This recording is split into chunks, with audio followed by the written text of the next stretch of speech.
Hello, good morning. Welcome to Radio Hitzafrik Radio here in Ghana, and this is Business News. Sorry.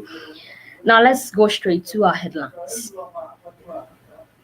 Judiciary to establish tax courts to prosecute tax cases, and also Works and Housing Minister comments First National Bank's commitment to boost home ownership. Moving on.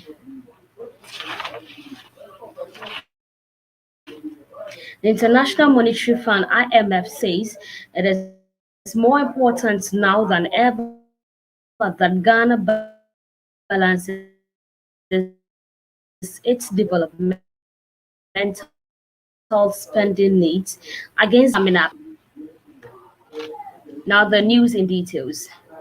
The judiciary has planned to establish a tax court to deal with the prosecution of tax cases. Now, according to correspondence between the Chief Justice and the Ghana Bar Association, the tax court will be located at the Criminal Division of the Court of Appeal within the Supreme Court building. It says the effective date of commencement will be communicated to you in due course. The letter to the bar said. Now, tax cases in the past have been prosecuted in circuit courts. Taxpayers are required to meet their tax obligations as prescribed by law, and where they fail to do so, the Ghana Revenue Authority (GRA) has the power to address that failure using a range of compliance improvement measures, including prosecutions. Now, in its prosecution policy, it says this will achieve not only through tax audits and investigations, but also through the prosecution of offenders. Now, GRA has said it is committed to instituting tougher sanctions against persons who engage in tax fraud and evasion. Now, away from that, the Minister for Works and Housing, Francis Asenso Boache, has commended First National Bank Ghana for its initiative to boost home ownership in Ghana. And now, Mr. Asenso Boache was speaking at the maiden edition of the Home Ownership Series, an initiative by First National Bank Ghana in partnership with Glitz Africa magazine, aimed at promoting a continual national dialogue on the best ways to tackle the economic crisis. The series creates an opportunities for players in the real estate industry to meet and discuss issues affecting the housing sector, especially issues pertaining to affordable housing. The Ministry of Works and Housing, we welcome initiatives of this kind, Honorable Asenso Boachi said. Such initiatives, the minister pointed out, serve collective guests to move the sector forward. Now, the Home Ownership Series follows the declaration of 2021 by First National Bank as the Year of Home Ownership, YOHO 2020, a campaign seeking to encourage and support Ghanaians to acquire residential property, thereby share of home ownership initiative primarily aimed to bridge the housing deficits in Ghana by helping Ghanaians to own homes by gradually removing the challenges that confront Ghanaians in their quest to purchase residential property. Now, the Minister for Works and Housing pointed out that the initiative to promote home ownership over renting was substantially contribute to the improvements of the living. He acknowledged, however, that there are challenges that need to be addressed, challenges which he said his ministry is ready to collaborate with relevant stakeholders like First National Bank Ghana to resolve. He further encouraged the Minister for Works and Housing to continue nurturing his ministry's partnership with First National Bank to keep the discussion alive on delivering progress in the housing sector for Ghanaians.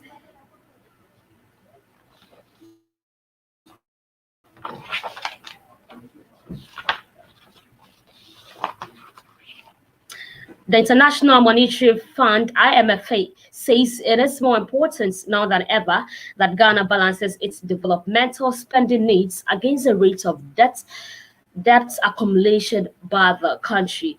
Ghana's debt to GDP ratio grows the dreaded 70% threshold back in September 2020 and is expected to hit 81.5% by the end of this year, according to projections by the IMF. The April 2021 fiscal monitor report of the Bretton Woods institutions anticipates a further worsening of the country's debt situation, with the debt to GDP ratio expected to grow to 86.6% by 2025. Speaking on Ghana's growing debt situation during the April 2021 Virtual Spring Meetings Regional Economic Outlook press briefing on Sub-Saharan Africa, the director of the African Department at the IMF, Abebi Amero Selassie, noted that Ghana needs to ensure that the country's debt sustainability doesn't get out of hand. On debt, our engagement is in the context of Article 5 policy discussion. Now we give our advice on what we think are the kinds of reform that Ghana needs to ensure sustained development progress. It's even more important now for Ghana to strike a healthy balance between the need to continue to address its important and development spending needs, but also making sure that debt sustainability doesn't get out of hand. So, how to celebrate this balance is something that we discussed with the government, but ultimately it is up to the government, of course, to come up with the policies that are needed and to take decisions, he added. Now, moving away from that, the Ministry of Communications and Digitization has disclosed that government has advanced progresses to settle on a company that will manage the country's digital terrestrial television DTT platform. Now, the move, which is conformity with the International Telecommunications Union requirement, will ensure effective and efficient collection of TV licenses through the use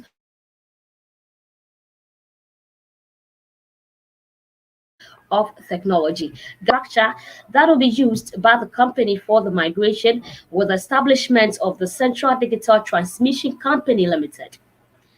KNET, which helped in the migration from analog to digital transmission, has been managing the platform on behalf of governments since the completion of the platform some years back. In an interview with City Business News during the hanging over of an office space for the Central Digital Transmission Company Limited by KNET Limited to the Ministry for Communications and Digitization Sector Minister Uzela Owusu Akufo explained the progress made so far. She said being here at the handling over office space for Central Digital Transmission Company Limited is just one more step in our journey to switch from analog to digital transmission. Now, she explained that government will not interfere in the management of the DTT platform, but will leave it to operations to the company that will be put in charge of it. She said, as you're aware, the Ministry Communications and Digitization will not be managing the DDT platform for transmitting media content in the country. The digital migration policy that has been approved by Cabinet mandates that we set up a company to come and manage this on our joint behalf, and we are in the process of identifying the personnel that will do it. If it hadn't been COVID-19 and the challenges that we faced last year, we would have been long past the stage. And so I am very grateful to KNET Limited for not only building the DDT platform, managing and operating it on behalf of the industry so far, but they have also undertaken and delivered the new offices that we are commissioning. And this also shows that if we equip our local service providers, they will also be able to deliver world-class infrastructure which serve us well and can beat and match anything of comparable nature around the world. So I'm grateful that government using its purchasing power has also empowered a local company, she said. Now moving on to a different story, creditors of Airtel Tigo will be settled settle all outstanding debt by government in the short to medium term. This is the assurance of the Minister for Communications and Digitization, Uzola Owusu Ekofo. Her assurance follows the recent takeover of the company, even as its parent companies, Bharti Airtel Ghana Holdings BV and MIC Africa BV has concluded negotiations and signed an agreement to transfer the shares of the company to the government of Ghana. They said, "We assure all local creditors of the company that we are going to sit down with them and look at ways in which we can assist the company to meet its obligation towards them, because all those companies also have to strive and succeed, and that includes anybody that the company may be indebted to as of this stage." She told the City Business News that the minister, among other things, also asked customers to remain faithful to the company as the government promises smooth operations. Now the company is still working, so this is not the time for any subscriber to come away from that company. Mrs. also Kuful also noted that the shareholders of Airtel Tigo are not passing on the shareholder loan that were advanced to the company. According to her, that is one of the main items that was hurting the balance sheets of the company. So 100% of all the loans have been forgiven, more or less. They are not seeking the repayment of these loans. Among the notable liabilities was 100 million US dollars facility from Standard Chartered Bank. But according to Mrs. Owusu Ekofo, the company is now only saddled with 50% of the liability. These measures also help free the company from the debt burden that it was under, she added. Now, Airtel Tigo serves around 5.1 million subscribers and also offer direct and indirect employment opportunities to almost 10,000 people.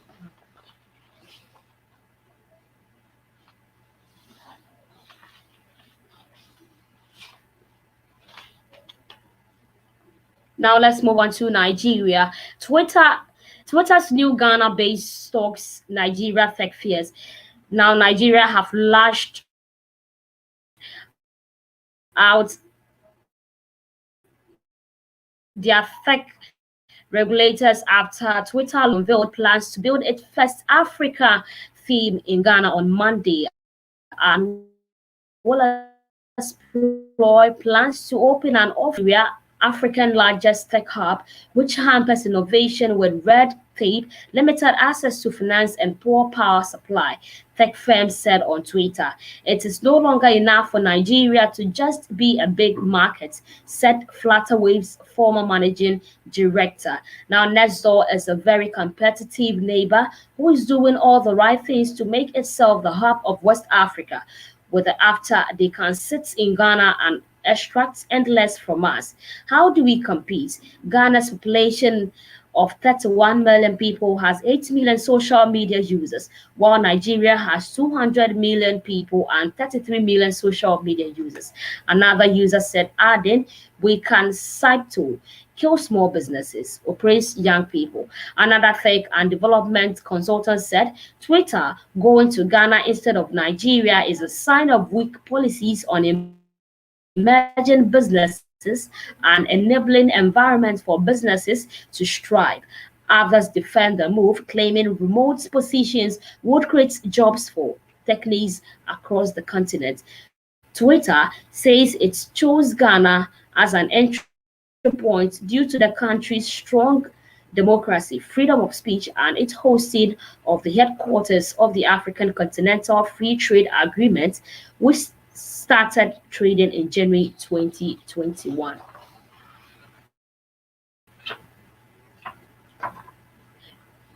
Now let's move to Rwanda. Rwanda scopes bulk of IMF debt relief millions. Now Rwanda is set to benefit from multi-million debt service relief from the International Monetary Fund for an initial period of 6 months.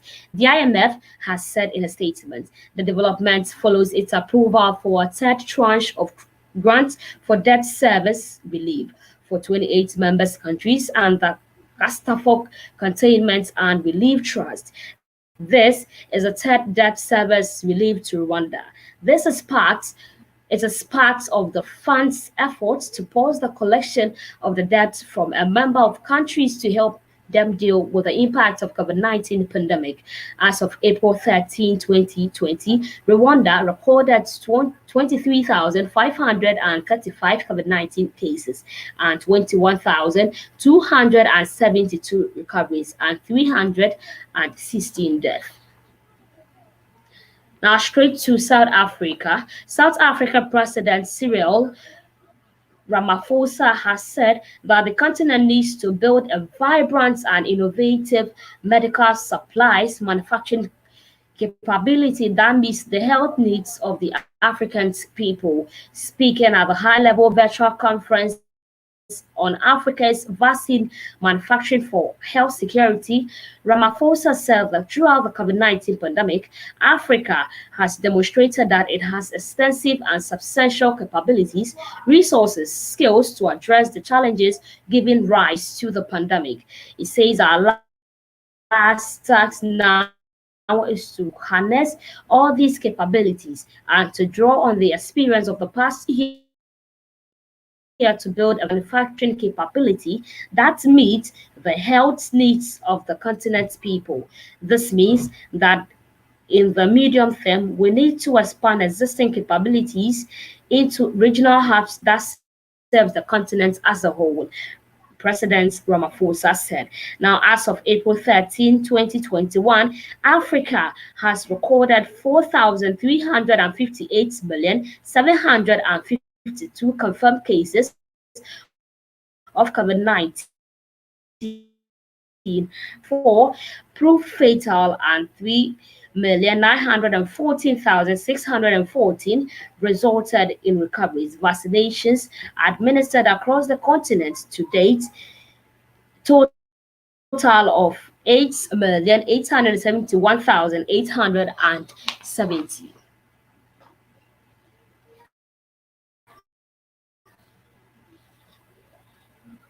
Now to our international story. China may test its digital currency with foreign investors at the 2020 Beijing Winter Olympics.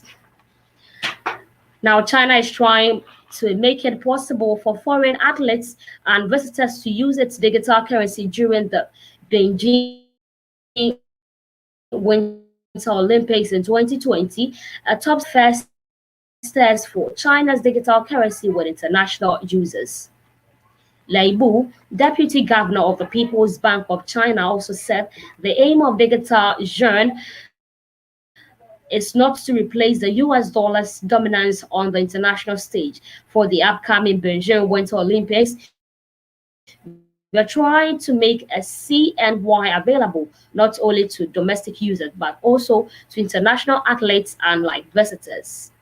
Now, the deputy governor researched in the digital journey in 2014 and has recently launched a number of pilot projects around China, which allow residents of cities including Shenzhen and Beijing to test the currency with retrievers. Now, the ECNY is aimed at replacing cash and coins in calculation and boosting cashless payments in China. It is not a Cyto's currency are not designed like Bitcoin.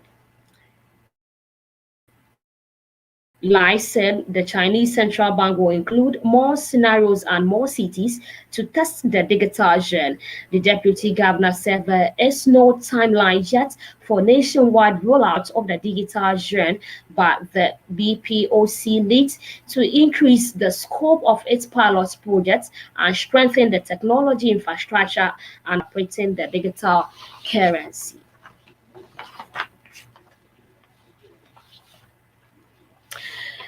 Um, Now that's all for the news here on Hitzafrik Business News. I am Jenny Kumsen. Now a recap of our news headlines.